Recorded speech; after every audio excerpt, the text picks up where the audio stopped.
Hello, Moto.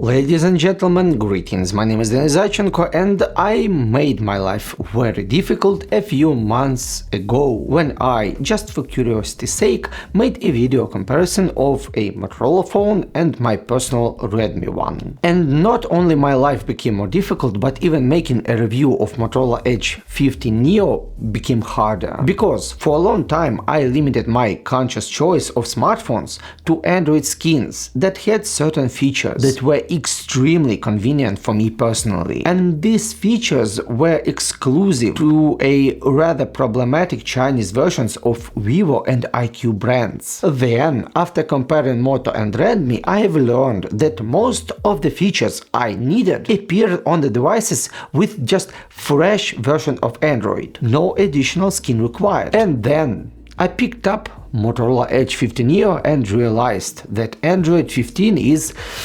yes, the good stuff. And yes, sometimes it fails to deliver, but can compensate its faults. And the problem is, I can no longer review this device in a style of, well, yeah, it's fine, it's cool for someone, but it's not for me. Which is bad, because right now I'm very into this stuff right here. I am emotionally attached with this phone, which is not great. But before I start, I would like to remind you that you can support our content by liking, subscribing and pushing the bell icon. Comments are great too, but you can even support us financially using the support us button at our main channel page. And now, let's begin. The cost of this very model in a golden leather color or peach in some stores in version 8 256 gigs is exactly $400 or 360 euros. There are also versions in other colors such as nautical blue, grisaille gray and ponciana burgundy. And yes, those are Pantone colors, which why the names are so clever. There is also a version with 20 gigs of RAM and half of terabyte of storage. It costs about $500 and frankly speaking it's my weapon of choice, if you catch my drift. The phone comes with a box made of noticeably recycled cardboard in a case made of noticeably recycled plastic and a high quality black Type-C to Type-C cable. No charging brick, hashtag sorry not sorry. And the only thing I really miss is the protective glass. It is not installed by default. It is not in a box, and the display here has relatively outdated Corning Gorilla Glass version 3. Yes, it's a cost-saving measure, and yes, it's justified, in particular by the visual design. Unknowingly so, but I was very lucky to get Edge 50 Neo in gold. I don't know what the other colors look like, but the latter version looks 5 times more expensive than it should. It looks like a jewel, and not only because of glossy golden metal on the rather flat ends, and not only because of ultra pleasant skin-like texture that has already become legendary for this series, and not even because the Pantone tag is not a sticker but a part of a body, and camera modules have rounded edges. The phone by itself is symmetrical in front, almost symmetrical I mean. Any under-screen camera would serve its visuals very well. With it, 50 Neo would not even look like a phone. In a good way. The metal at the front is almost the same thickness as the black frame around the display, and thanks to a quality of 120Hz Full HD Plus POLED panel, as I said, the front of smartphone looks many times more expensive than its price, and definitely much more expensive than my current phone. Add to this the compact 6.4-inch screen and you get a visual taste that I've personally never felt before. And even the ergonomics avoids mistakes. For example, the power and volume buttons are on the same side. And the only thing I can say bad about the design is the button backlash. The surprising part is how noticeable it is and how it's the same almost symmetrical on both buttons. It feels like it was made this way on purpose. To paraphrase the philosophy of Charles Howard, the father of modern design of personal computers, if you can't get rid of something, just make it beautiful. Now I'll briefly talk about the most important technical specs, and then we will talk about the Android 14 with Moto flavor, because it's pretty much the most important stuff right here. The system on the chip here is MediaTek Dimensity 7300. It gets 660,000 points in Android 2, so it runs any game without problems, some even in 120 FPS. The RAM can be expanded up to 8 GB plus, and by default is limited to artificial intelligence, the choice of artificial intelligence. Since the memory is UMCP format, the internal storage is guaranteed to be UFS 3.1. Wi-Fi 6E with support of 6 GHz, and I've easily received 40 MB per second while downloading Genshin Impact through Asus XE7800 router. The NFC is also present. Bluetooth here is 5.3 with LDAC support but without LHDC. There are 2 microphones, 2 speakers, and the support of Dolby Atmos stereo.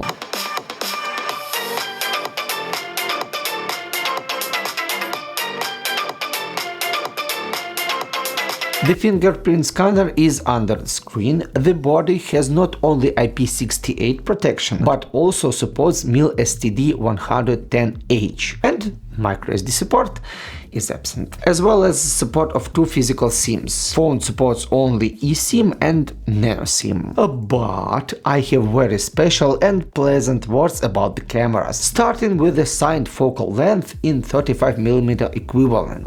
This is the first time I've seen this, and I would like to see the duplication of this very information in the camera app itself, but still, thanks anyways. The quality of camera in this price is excellent. There are 3 modules. The main 50 megapixel one is interesting, especially interesting because of its sensor, Sony Litia LYT700C, with very advanced pixel binning technology. Plus it has OIS. There are also 10 megapixel triple optical zoom and 13 megapixel wide module. The front camera is 32 megapixels. There are portrait modes and a bunch of others. And of course, camera supports several modes with AI, because why not? The battery life is average. Since the phone is relatively small, the battery inside is only 4310 mAh, and it provides up to 9 to 10 hours in PCMark battery test at half brightness, although the display is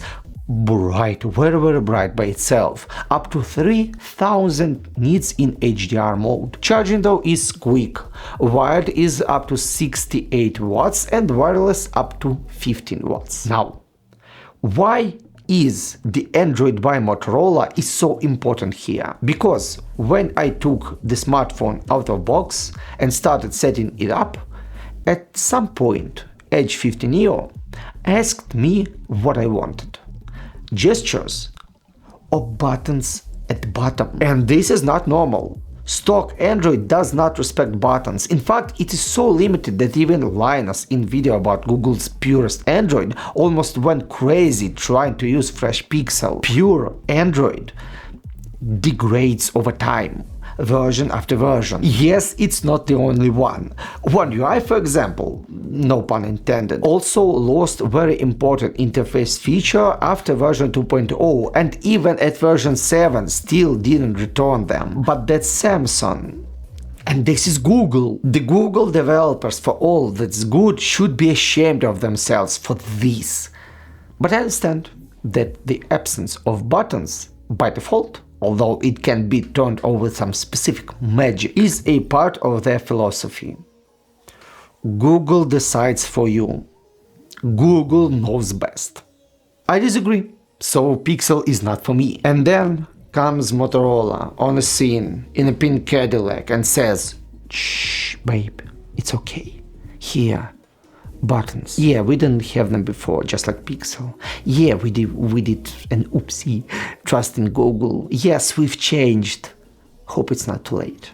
And this is the detail that allows me not to be afraid of pure Android 14 from Motorola. There is No, we know better philosophy here. I don't see a catch, like I did with Apple's presentation, which added a pause button in camera app to iOS 18, because there was no pause button before. And if there was no pause button, what other obvious features are missing from iOS?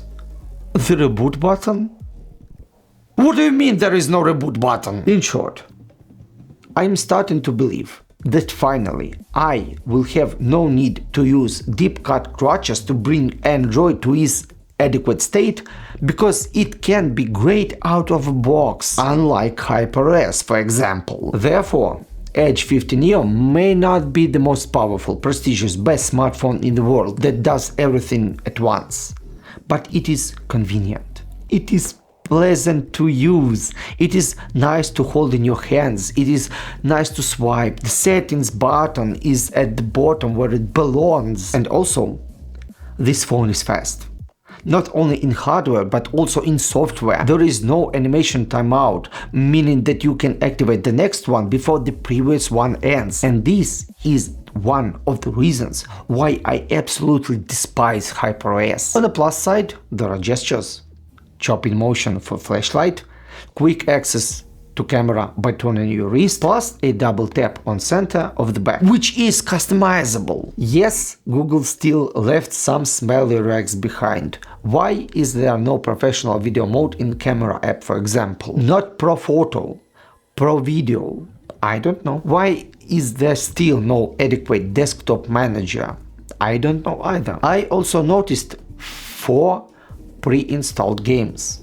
So yeah, Motorola has bloatware now. Thankfully, you can uninstall it with no problem, but only one by one, because phone lacks a normal desktop manager. So, okay, Motorola Edge 50 Neo is the best compact phone I ever held in my hands. If I had a choice, I would exchange it in version of 512 gigs version for my current phone right now. And it's not only hardware to blame. Motorola realized that Google's philosophy was dragging it down by a noose and went away. And as a result, I can guarantee you that many more people will be happy to say "Hello, Moto" to their new phones.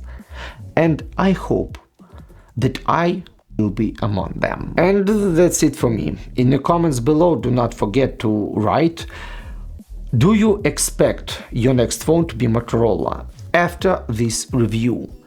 Will it influence your choice in phones in the future, like this test influenced mine? Right? Don't be shy. And that's it for me. Like, comment and subscribe. Press the bell icon. We need your support as much as we can get.